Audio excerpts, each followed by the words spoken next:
नमस्ते प्रणाम तमाम श्रोता भोजपुरी समाज के जितने भी हैं यहीं से पढ़ चुके प्रणाम करते हैं। और आज फिर से हम उपस्थित है तारक डिजिटल स्टूडियो में और हमारे माननीय रवि भैया के माध्यम से फिर से रउआ लोग के बीच एगो गाना प्रस्तुत करतानी जो हमें टूटी छूटी होई अपना छोट भाई बालक समझ के माफ करम। आई गाना के कैसे भाव बा शुरुआत कर जाई, कैसे बा रवि भैया?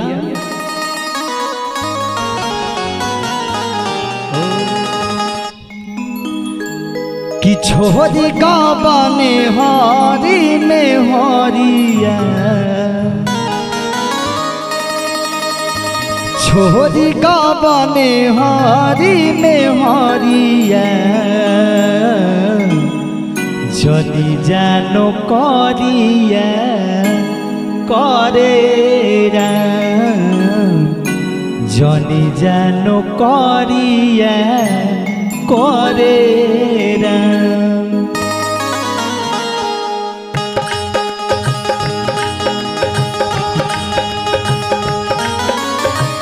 छोरी का बने हरी में हरिया, छोरी का बने हरी में हरिया, जनी जानो करिया करे जनी जानो करिया करे छोरी का बने हरी में हरिया, छोरी का बने हरी में हरिया, जनी जानो करिया करे जनी जानो करिया करे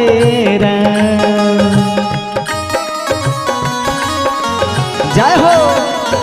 क्या बात है जिया राजा। अब क्या बात है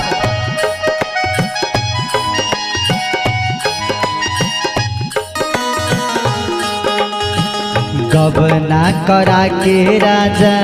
गइल विदेशवा,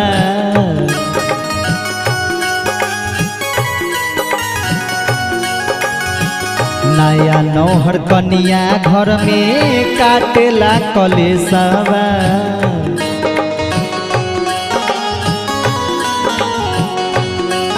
ओ गबना करा के सैया गइल विदेशवा, नया नौहर कनिया घर में काटेला कलेसवा, उठे पियहिया में लहरिया, उठे पियहिया में लहरिया, जनी जानो करिया करे जनी जानो करिया करे छोरी का बने हरी में हरिया, छोरी का बने हरी में हरिया, जनी जानो करिया करे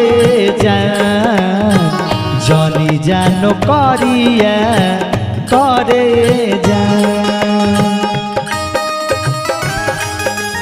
जय हो छाजा।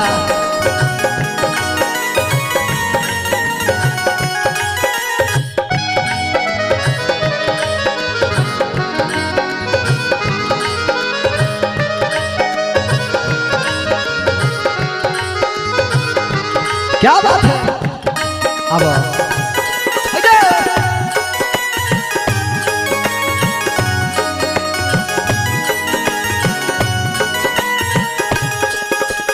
भैया हो और औरतिया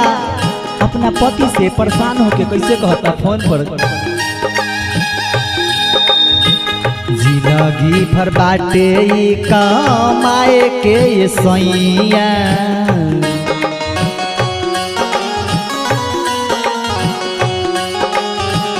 काटे के बचानी अब ही है बस समैया,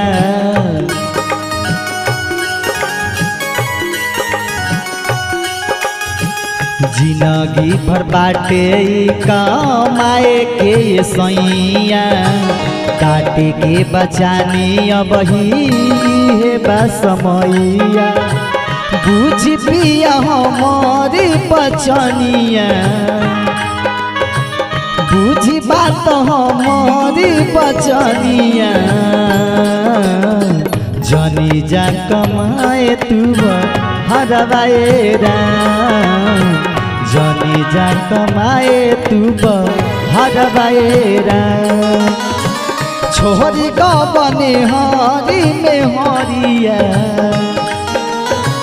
छोरी का बने हरी में हरिया